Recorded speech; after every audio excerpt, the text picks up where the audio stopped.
Chicago is the third most populous city in the United States, coming after New York and Los Angeles. It sits on the bank of Michigan Lake and is one of the supremely built cities in the United States. But this was not the case before the early 18th century, when nothing existed there. Then a black man, named Jean-Baptiste Pointe Du Sable, reached Illinois and built his spacious cabin and small home-like properties, constructed with stones and wood. He built farms, bakehouses, smokehouses, living quarters for employees and stables. Yes, he had made a small village which was to become the famous city of Chicago. But how did this happen? Who was he? How he reached Illinois? And how was he recently recognized as the founder of Chicago? Welcome to a new episode of Black Culture Diary, a channel where we talk about less known and hidden Black history, culture, arts, and lost civilization. We scrutinize history here to bring the Black culture back on the surface again. We would like to thank you, the members of our community who have been watching our videos and supporting us. For those who are new, we encourage you to join our community in supporting and building a strong Black history education medium. In this episode, we will tell you the profound story of Jean-Baptiste Pointe Du Sable and how he found Chicago. Let's get started.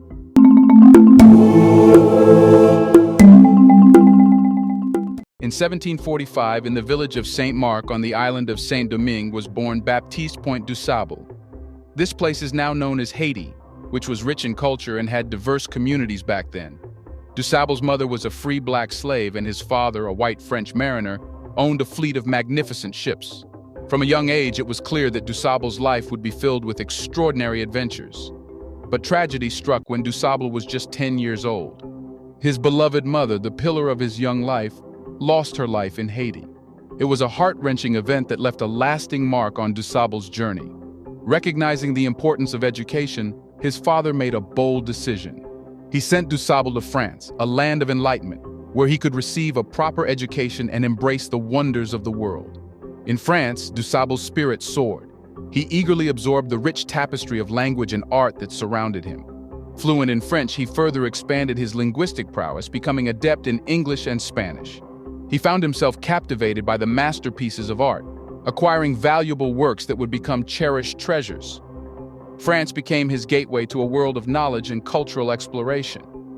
Eventually, the time came for DuSable to follow in his father's seafaring footsteps.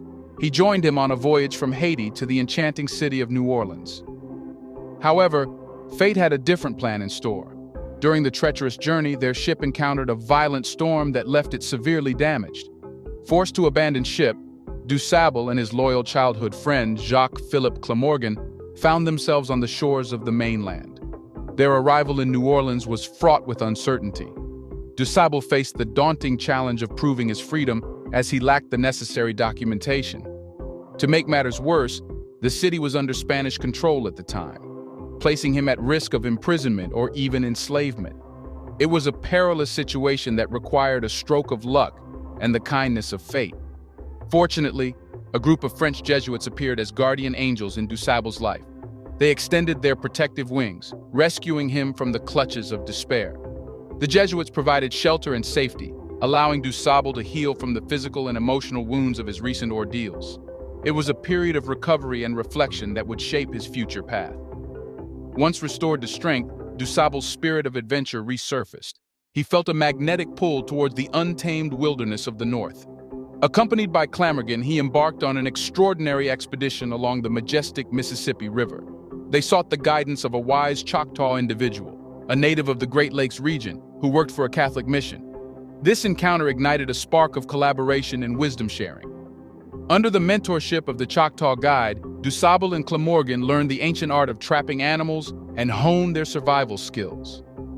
The journey unfolded like a grand tapestry, woven with encounters with indigenous tribes and European settlers. It was during these travels that they had the honor of meeting Chief Pontiac, a revered intertribal leader in the Great Lakes region. Before we continue further, tell us, are you enjoying the video? If yes, please like and share the video and subscribe to our channel to watch more videos on Black culture, history, civilization, and identity. Let's continue now. Chief Pontiac, a visionary and warrior, recognized the remarkable qualities of DuSable and Clamorgan. He entrusted them with a critical mission: to negotiate peace with neighboring tribes, including Illinois, Ottawa, and Miami. Their diplomatic skills and respect for indigenous cultures forged enduring connections and expanded trade networks throughout the land. As time passed, DuSable's wandering soul found solace and a true sense of belonging in the verdant lands of Peoria, Illinois. The Potawatomi tribe, with their warm embrace, welcomed him as a member. DuSable immersed himself in their way of life, learning their language and traditions. It was here that he envisioned creating a place of prosperity and cultural exchange. DuSable made a smart decision by establishing his settlement on the north bank of the Chicago River, where the Apple store on Michigan Avenue is now located. While others overlooked the area, he saw its economic potential and realized it would be a great place for his settlement. Around 1779, DuSable's dreams materialized on the northern bank of the Chicago River. He established a magnificent farm and trading post, a haven where cultures converged and dreams flourished. Contrary to common belief, DuSable's place was not a humble cabin, but a grand estate. With its stone fireplaces, spacious rooms, and various amenities, it was a testament to his vision and ambition. The estate thrived, buzzing with trade and bustling with life.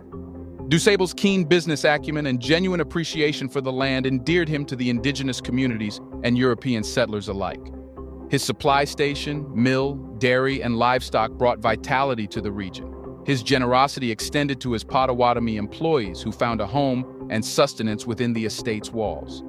Yet life's journey is not without its trials. The American Revolution disrupted the tranquil existence DuSable had established. Forced off his cherished land for a time, he sought refuge in Michigan, establishing another trading post. Even though DuSable wasn't interested in politics, he got caught up in them. The British arrested him on suspicion of supporting the American patriots, but he skillfully defended himself and navigated the complex social landscape of the time. When peace finally embraced the land, DuSable returned to the place he held dear, his Chicago estate. Love also found its way into DuSable's heart. He married Kiahawa, a Potawatomi woman whose grace and strength captivated him. Together they bore witness to the miracle of life, welcoming a son named Jean-Baptiste Pointe Du Sable Jr. and a daughter named Suzanne. Their family became a tapestry woven with love and shared dreams. The years brought change, as they often do. In 1800, DuSable made the difficult decision to sell his property. Peoria, Illinois, became his new dwelling before destiny guided him to St. Charles, Missouri. It was here, surrounded by loved ones, that he took his last breath on August 28, 1818. The echoes of his extraordinary life still resonate, forever etched in the annals of history. Jean-Baptiste Pointe Du Sable, a man of courage, resilience, and vision, left an indelible mark on the early development of Chicago and the establishment of trade networks across the Midwest. His legacy is one of cultural exchange, bridge building, and a profound appreciation for the land and its diverse inhabitants. Even though it was DuSable who had established Chicago, little did people know who he really was. Hence, to honor DuSable's significant role in founding Chicago, the City Council decided to rename Lakeshore Drive as Jean-Baptiste Pointe Du Sable Lakeshore Drive. The compromise retained the name Lakeshore Drive, but recognized DuSable as the city's first non-native settler and founder. This decision sparked debates and faced opposition, with some suggesting renaming Millennium Park instead. However, supporters of the Lakeshore Drive renaming stressed the importance of honoring DuSable's legacy and ensuring greater representation. With the backing of the mayor and city aldermen, the renaming was approved, acknowledging DuSable's lasting impact on Chicago's history.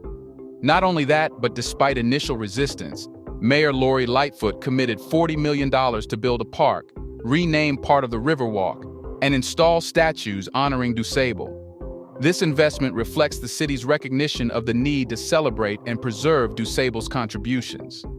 Did you know that the bustling city of Chicago owes everything to Jean-Baptiste Pointe Du Sable? Isn't Pointe Du Sable an important part of Black history that we are rarely told about? Let us know your take on DuSable's journey in founding Chicago. Do you want to watch more videos like this one? If yes, subscribe to our channel and press the bell icon next to it.